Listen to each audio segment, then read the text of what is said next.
Hi and welcome back. Last weekend certainly was something of a football fest. Messi finally ended his long wait for his inaugural international title, and no one will grudge him that. And England came ever so close to ending their 55-year wait. But all the singing and chanting, football's coming home. Well, there was an amusing twist to it after the game when one of the Italian players spoke out to the camera saying it's not coming home, it's going to Rome, or so, words to that effect, which I thought was quite amusing. But what was also quite amusing was the story that football's coming home reminded me of. So I thought I'd tell you a classic from the treasure trove of kite flyer memory. It was 1998 and we were planning a trip to Moquegua, in this small town in the south of Peru.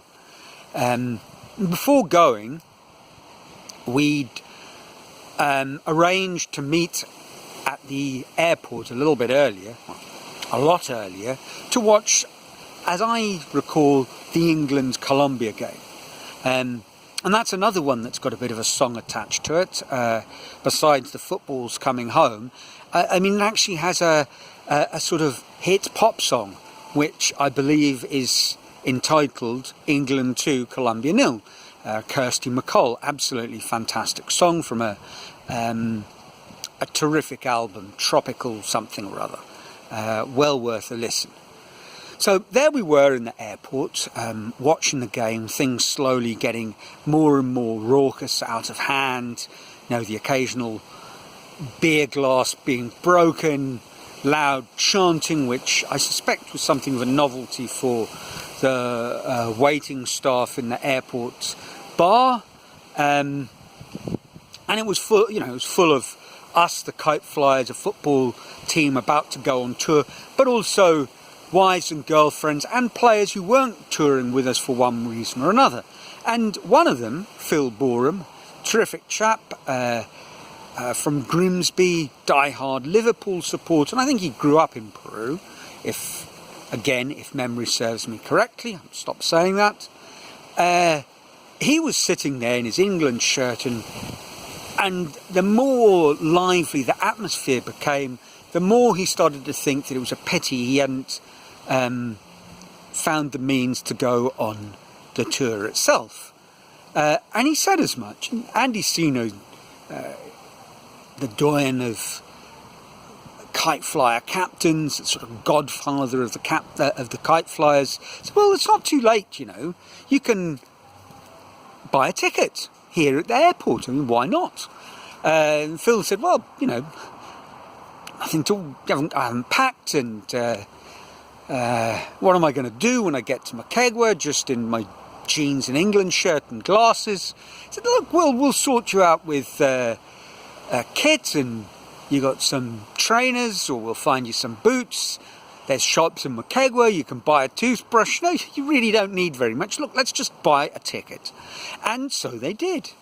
Unfortunately, he couldn't get on the same flight as us, which meant that when we arrived in Arequipa, waiting for bus to take us to Moquegua, we were compelled to wait once again in an airport bar for some number of hours, and things once again got a little lively while we waited for Phil, and in due course, a few hours later, his flight arrived, and he left the airplane, walked down the stairs onto the tarmac, and it was a handily positioned bar not far away that we were sitting in, which had a sort of second floor balcony, and we'd all gathered there. We knew his plane had arrived, and as soon as Phil was in sight, glasses and all, he was met with an absolutely thunderous refrain, that popular chant, "There's only one Phil Boreham." and he gave us a wave. We possibly also shouted, "Go on, give us a wave," or whatever it is you shout at games. You know, we treated him like, you know, the England's captain had arrived. He loved it, and it was an absolutely marvellous opening moment to an unforgettable tour. I say unforgettable, my memory of it is incredibly hazy, as inevitably it would be on a Kite Flyers tour, because, you know, we were pretty drunk by then, and things didn't let up. I know that at some point or another, a door at the sort of hotel complex that we were staying at somehow got unhinged. There was all sorts of shenanigans, but my memory is a little hazy, and, you know, if you're a kite flyer watching this and you remember a little bit more clearly, feel free to add some details in the comments below. But it was a fantastic tour.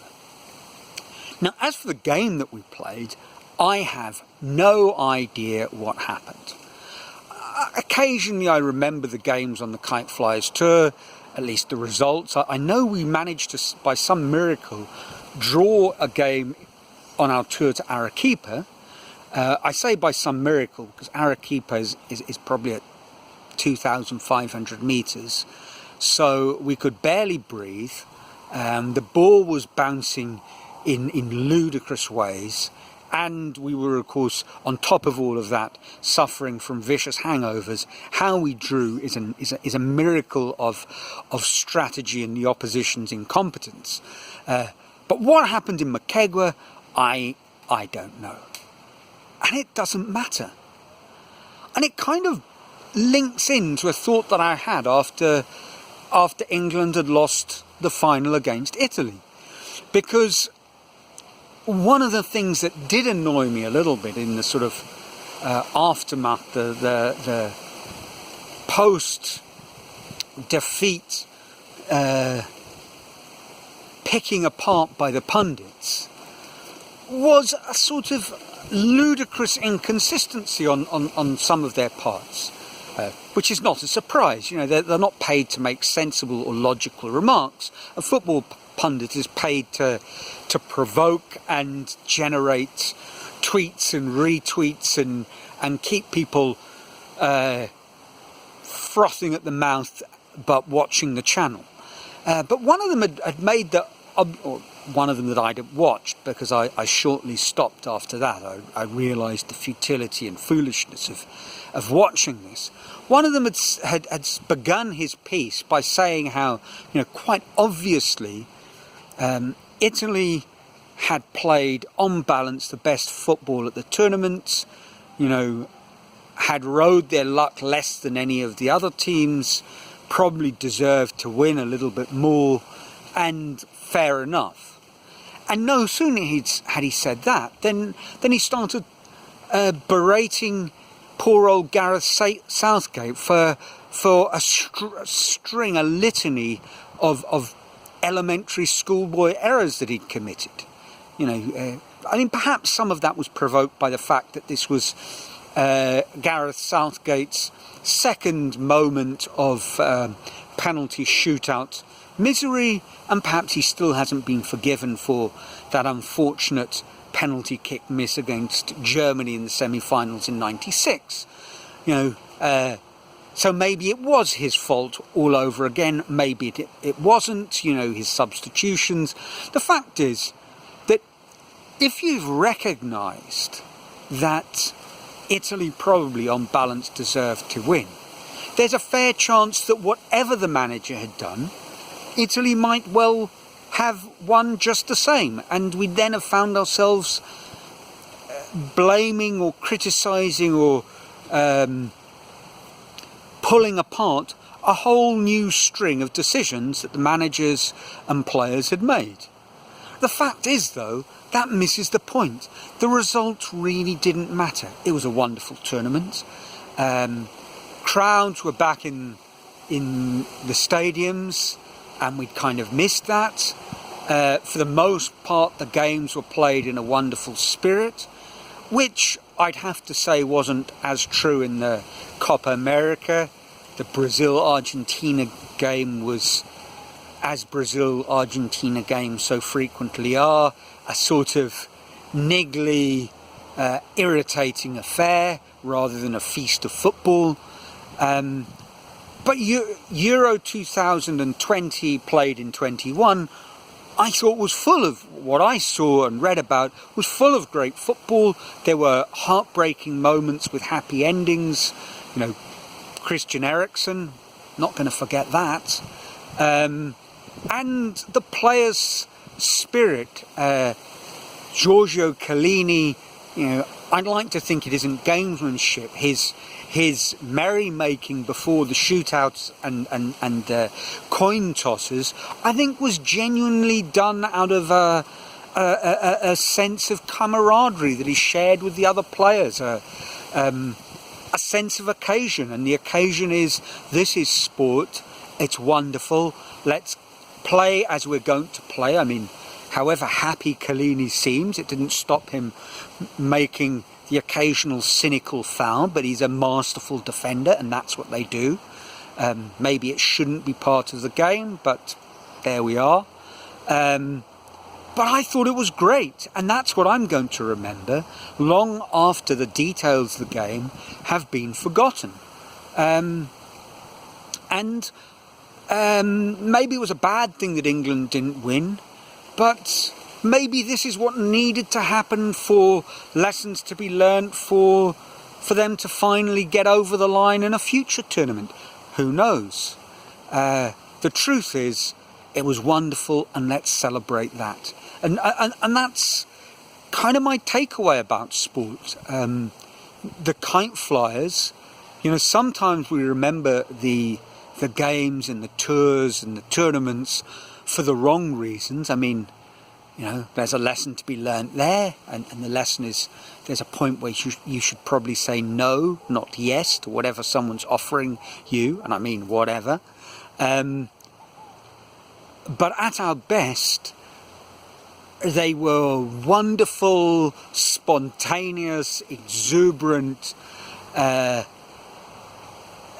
memories forged by, and this is such a cliche, you know, Shakespeare turning in his grave, you know, the band of brothers, wonderful memories, and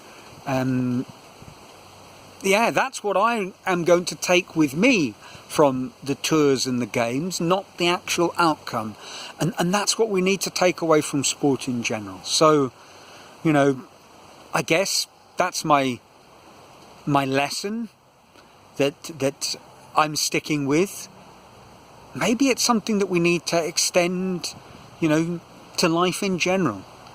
We find the positive, the twist that's worth hanging on to, and we move on and let the carousel whirl round and see what comes around.